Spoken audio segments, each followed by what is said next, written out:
Fala, nação rubro-negra, sou eu, Fabrício Lopes, aqui do nosso canal Resenha Rubro-Negra. Nação, nós estamos de volta com os 3 canais, com o Fla Nação VP, com Resenha Rubro-Negra e também com Verdade Vermelho e Preto. Por isso eu peço a vocês que nos ajudem a crescer nos 3 canais. A gente precisa da sua ajuda com os 3 Cs. Curtindo, compartilhando e comentando em todos os nossos vídeos, porque são 3 canais diferenciados. Fla Nação VP, com mais informações curtas, rápidas e objetivas do Flamengo. Aqui no Resenha Rubro-Negra, com análises dos nossos adversários, do Flamengo, números e etc. E no Verdade Vermelho e Preto é onde diariamente nós faremos as nossas lives, levando convidados, fazendo o pré-jogo, o pós-jogo e o show do intervalo. Então eu peço para que você que é do Fla Nação VP se inscreva no Resenha e se inscreva no Verdade Vermelho e Preto. Você que é do Resenha, se inscreva no Fla Nação VP e no Verdade Vermelho e Preto. E assim, os canais da família VVP vão crescer informando vocês sempre com a verdade de tudo aquilo que acontece no Mengão Queridão. Bora começar as principais informações dessa segunda-feira, dia 20 de março de 2023. Como vocês sabem, o Flamengo venceu ontem a equipe dos viceínos, 3-1 foi o placar, mas não foi um chocolate, não foi um show dos jogadores rubro-negros, muito pelo contrário. Nós ficamos muito presos na marcação viceína e sofrendo muito sufoco até as alterações do técnico Vitor Pereira, que ontem acertou na maioria das substituições. Acontece que o time do Flamengo ainda não joga um coletivo ideal para uma equipe grande que quer ser campeã de tudo. O Flamengo ontem mostrou que, mais do que nunca, é muito dependente das individualidades do time, o que não tem problema nenhum. É muito bom você ter qualidade no seu elenco.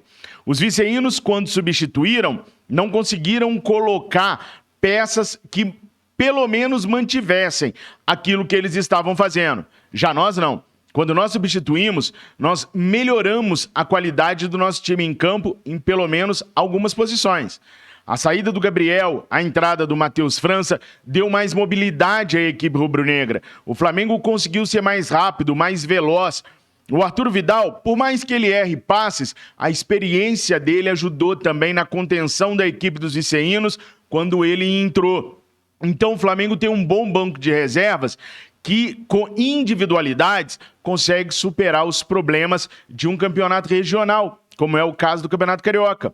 O grande problema é que nós precisamos ter um conjunto, nós precisamos ter uma equipe que trabalhe coletivamente, porque se tem uma coisa que a gente aprendeu ao longo dos anos, é que nem sempre a individualidade vai funcionar. No dia que nós estivermos com o Pedro em má fase, com o Gabriel pior do que ele já está nessa posição nova dele, que o Arrascaeta não estiver atuando bem, que o Everton Ribeiro continuar mal do jeito que ele está, que o Gerson não estiver jogando nada, que o Matheus França ou o Matheus Gonçalves entrarem e não fizerem a diferença, que o Cebolinha estiver anulado, a gente está enrolado. Mas vocês perceberam a quantidade de nomes que eu coloquei aqui que podem fazer a diferença a favor do Flamengo? É por isso que o Flamengo chega na sua 5ª decisão consecutiva de campeonato estadual, a 4ª contra o Fluminense. Nesse confronto Flamengo e Fluminense, o Flamengo venceu 3 campeonatos cariocas em cima deles e perdeu apenas um, o do ano passado. E vai ser sempre assim, porque o elenco do Flamengo é muito superior aos elencos que nós temos no Campeonato Carioca. Mas o nosso problema não está no Campeonato Carioca, nunca esteve. Eu quero chamar a atenção de vocês que os nossos problemas têm que ser resolvidos num curto espaço de tempo para as equipes grandes que nós vamos enfrentar. Vale lembrar que enfrentamos o Palmeiras e perdemos, Al Hilal e perdemos, Independente Del Valle e perdemos. Então os grandes jogos deste ano nós não vencemos. Fluminense, perdemos. Ou seja, é um alerta que eu faço para que você, torcedor rubro-negro, busque nas redes sociais a cobrança para que o time efetivamente comece a produzir, não contra o Vasco, ou contra o Volta Redonda, ou contra o Itaperuna, mas sim contra os grandes clubes. E sabe qual é a minha preocupação?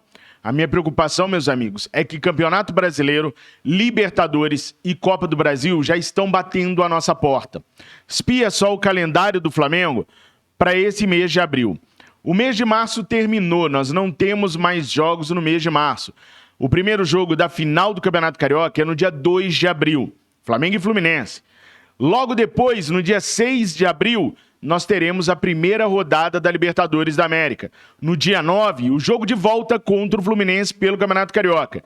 Aí, meus amigos, acabou o certame regional, é pau no figo, pau na máquina o tempo todo. Dia 12, nós temos a ida da terceira fase da Copa do Brasil.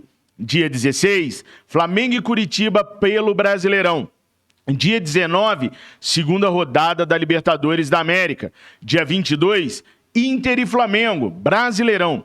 Dia 26 de abril, Copa do Brasil, jogo de volta da terceira fase.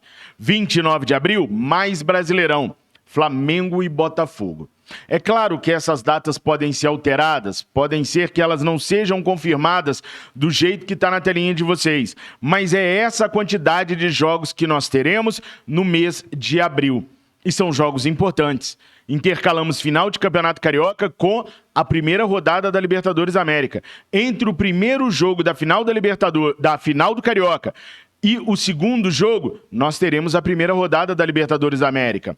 E logo em seguida, Copa do Brasil, Brasileirão, Libertadores, Brasileirão, Copa do Brasil, Brasileirão. Ou seja, você que está relaxadão aí, achando que o ano ainda não começou para o Flamengo, está enganado. Agora o ano começou para o Flamengo de verdade.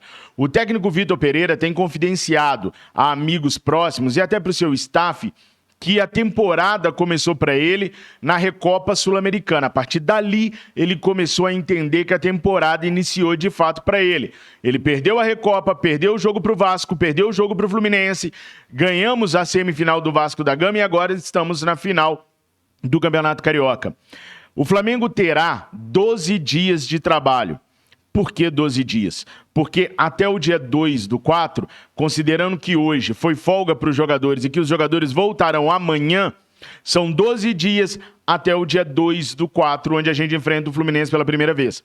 Nesses 12 dias, o Flamengo tem que se virar para conseguir ser uma equipe homogênea, uma equipe compacta, uma equipe que possa fazer frente às principais agremiações da América do Sul. Muita gente falando que o Flamengo tropeça muito porque o limite de idade, a média de idade do Flamengo é muito alta. O que eu fiz então? Eu comparei a média de idade dos titulares do Flamengo com os titulares do Palmeiras e com os titulares do River Plate. Peguei o Mengão, peguei a segunda melhor equipe da América do Sul e peguei a terceira melhor equipe da América do Sul. Eis que eu descobri que a média de idade dos 11 titulares que entraram em campo ontem contra a equipe do Vasco, jogando pelo Mengão Queridão, é de 27,9 anos. A média de idade do Palmeiras, que entrou ontem para jogar a semifinal do Campeonato Paulista, é de 28 anos. E a média de idade do River Plate, que vem fazendo as principais atuações, apresentações da equipe no ano de 2023, é de 30 anos. Ou seja, entre as 3 maiores e mais respeitáveis equipes do futebol sul-americano, o Flamengo tem a menor média de idade entre os titulares. Isso quer dizer que nós temos que começar a nos preocupar com o banco de reservas. O nosso banco de reservas é que tem a média de idade muito alta. Então é lá que a nossa diretoria deveria investir para que a gente conseguisse ter jogadores com pulmão suficiente para poder se dividir entre todos esses campeonatos que nós vamos jogar. Porque quando eu tiro o Thiago Maia, que tem 25 anos da equipe, eu coloco o Arthur Vidal, que tem 35 para 36 anos. Quando eu tiro o Ayrton Lucas da equipe, eu tenho que colocar o Felipe Luiz, que tem 38 anos, e o Ayrton Lucas tem 25. Quando eu tiro o Gerson da equipe, eu teria como possibilidade o Matheus Uribe, de 32 anos. Matheus Uribe ainda nem chegou no Flamengo. Eu só estou dando um exemplo de como o nosso banco de reservas faz com que o nosso time fique muito, mas muito envelhecido. Ah, Fabrício, mas os caras entram durante o jogo. Você mesmo acabou de falar que o Arthur Vidal entrou e entrou bem ontem. É verdade, não foi aquela sumidade de jogador, mas deu uma segurança ali. Só que nós estamos falando de uma tabela recheada de jogos importantes. O time que jogar a Libertadores no dia 6 não vai conseguir jogar o segundo jogo da final do Carioca. Nós vamos precisar aí colocar alguns jogadores da reserva para jogar contra o Fluminense, porque a Libertadores é a nossa grande prioridade. Então a gente vai precisar ter um segundo time que vá nos ajudar a conseguir passar por essa quantidade de jogos que, como vocês estão vendo aí na telinha, são jogos quase que de 3 em 3 dias e não tem mais espaço para pararmos. Então a gente precisa rejuvenescer aqueles caras que estão no banco de reservas. A gente precisa trazer soluções jovens para o banco de reservas do Flamengo. É verdade, nós temos o Matheus França, nós temos o Matheus Gonçalves, Mateuzinho estava aí muito jovem também, que poderia ajudar. Fora esses caras, a gente não tem mais ninguém. E não é certeza que o Matheus França vai fazer cada jogo como ele fez quando ele entrou ontem. Não é certeza que o Matheus Gonçalves vai se adaptar rapidamente aos profissionais e vai nos ajudar. Por isso, é necessário que o nosso departamento de scout vislumbre campeonatos ao redor do mundo, não só na América do Sul, mas no mundo inteiro, para tentar trazer joias jovens para poder nos ajudar. Não só buscar medalhões. Não dá para perder o Gerson e a reposição ser um volante de 32 e um de 36. Nós precisamos ter jogadores com uma faixa etária menor. Ainda que nosso time titular seja um dos mais jovens entre todos os poderosos da América do Sul, quando a gente precisar usar o time alternativo, essa média vai subir. E tem mais um detalhe. Pô, Fabrício, mas se a nossa média sobe, os outros times também vão ter que usar times alternativos e a média vai subir. Não necessariamente. Há clubes que só disputam uma ou duas competições. Os vice-reinos, por exemplo, só vão disputar o Brasileirão agora. O Flamengo deu férias para os caras até o começo do Brasileirão. Então, quando eles vierem para cima do Flamengo, eles vão vir muito mais descansados. E daí, se o Flamengo coloca um time mais envelhecido, nós podemos perder ponto no Brasileirão. Podemos perder pontos para equipes como Fortaleza, equipes como o Cruzeiro, que está trocando de treinador agora, vem o Pepa, que já foi recomendado, oferecido ao Flamengo. Então a gente tem que tomar muito cuidado com quem a gente está colocando no banco de reservas. Nós temos o Marinho, que vai fazer 32 anos, o Arthur Vidal, que já está na casa dos 36 anos, dependendo de como a gente olhar, o Davi Luiz tem 35, o Felipe Luiz tem 38. Então o Flamengo precisa cuidar muito da média de idade do banco de reservas, porque não vai ser sempre que essa molecada que entrou ontem e virou o jogo para nós vai conseguir entrar e ter o mesmo desempenho. Uma coisa é jogar contra o Vasco, outra é jogar contra o Atlético Mineiro, contra o Internacional de Porto Alegre, contra o Grêmio. É preciso que a gente consiga reforçar com jogadores mais jovens. Hoje está faltando 16 dias para o encerramento da janela de transferências. E até o presente momento, não há nenhuma movimentação do Flamengo para efetivar uma contratação. O Marcos Braz disse bem dito outro dia que se ele já estivesse próximo de fechar com o Uribe, ele já estaria em Portugal mexendo nos contratos e não aqui no Brasil. Quanto mais tempo ele passa aqui no Brasil, mais distante ele está de qualquer reforço internacional. O Matheus Uribe, inclusive, está mais inclinado em ir para o Tigres do México do que a vir para o Flamengo. Uma vez que a família dele já foi ao México uma vez e eles gostaram da experiência quando estiveram no América. Então hoje o Tigres está um passo à frente do Flamengo para levar o Matheus Uribe para lá. Não quer dizer que as coisas já estejam confirmadas, mas as coisas estão bem próximas de acontecer dessa maneira. Ou seja, mesmo sendo um jogador mais velho, o Flamengo estaria perdendo mais uma contratação. O Arthur, jovem do Bragantino, pode pintar no Palmeiras e não no Flamengo. Fabrício, Rafael Veiga quer jogar no Flamengo. Rafael Veiga tem 27 anos, é um bom jogador. Não é o cara, mas seria um jogador muito bom para a gente poder ter no nosso elenco para nos ajudar. Agora tem um detalhe, o Flamengo não negocia com o Palmeiras, não negocia com o Atlético, não negocia com o Corinthians. E esses clubes não negociam com o Flamengo, porque seria reforçar a equipe rubro-negra. Mas se o jogador quiser o clube tem que querer também. Pode ser uma forçação de barra, de repente, para renovar o contrato com o Palmeiras. Aconteceu conosco. O Palmeiras forçou uma situação em cima do Pedro, o Flamengo foi lá, resolveu tudo e renovou com o Pedro. Então essas coisas acontecem. Empresários são muito inteligentes. Eu duvido muito, não estou dizendo que é impossível, mas eu duvido muito que o Flamengo conseguiria tirar qualquer jogador que seja do Palmeiras. Assim como eu duvido demais que o Palmeiras consiga tirar algum jogador do Flamengo. O mesmo vale para o Atlético Mineiro, para o Grêmio, para o Inter, para o Corinthians, que são as principais equipes aqui do Brasil que disputam campeonatos entre si. Só que eu tenho percebido nas redes sociais uma diminuição de cobrança em cima dos dirigentes rubro-negros. A cobrança, gente, ela não tem que ser violenta, nem física e nem oralmente violenta. Ela tem que ser persistente. Tudo que nós queremos é um Flamengo forte. Tudo que nós queremos é que o Flamengo venha em primeiro lugar para esses caras. Que o Flamengo sempre esteja no topo das competições. Seja com atletas do Bertolucci, seja com atletas de outro lugar. Então nós temos uma missão muito grande, a de cobrar. Eu tento fazer isso nas minhas redes sociais e até em particular. Ontem eu cobrei o Marcos Braz sobre uma situação no Flamengo. Obviamente ele não me respondeu.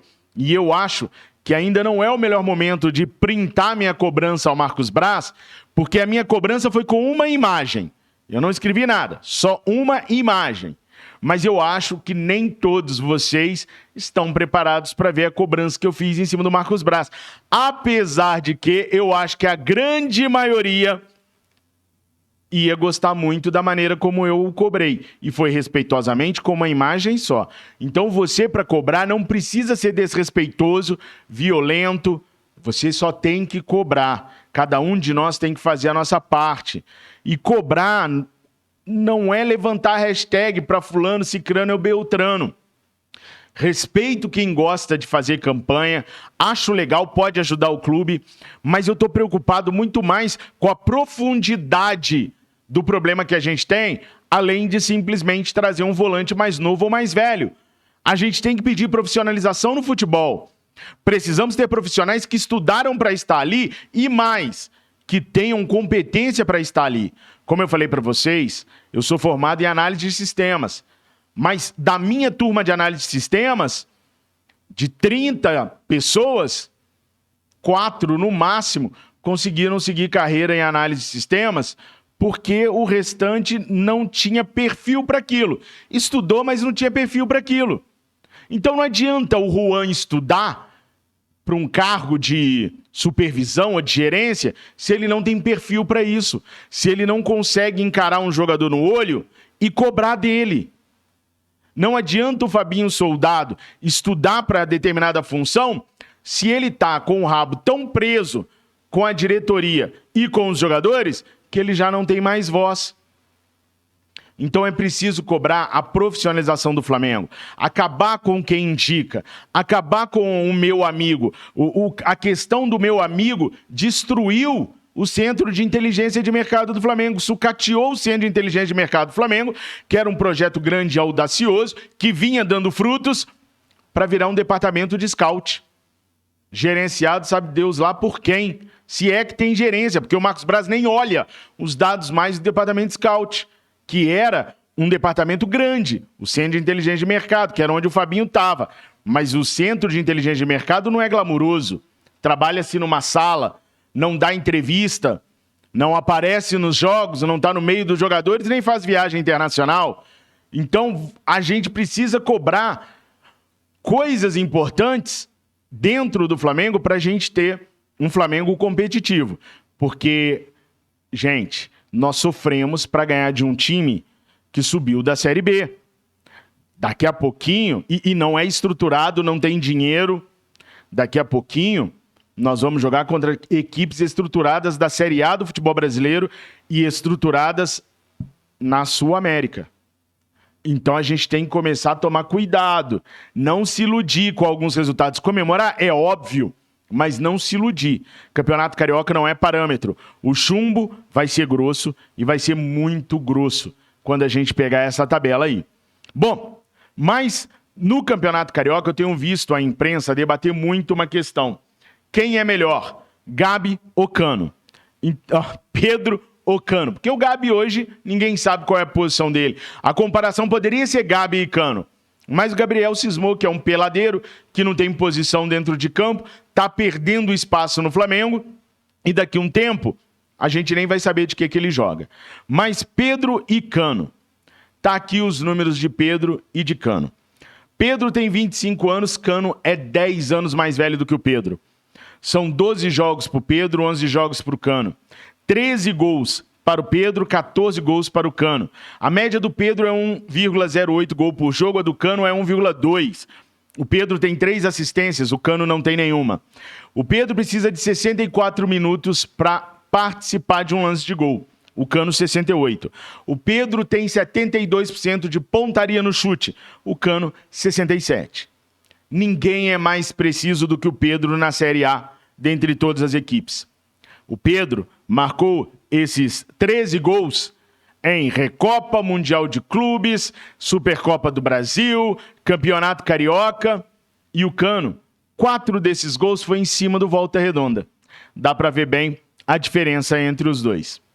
Nação, coloquem nos comentários o que vocês pensam sobre tudo isso que eu falei.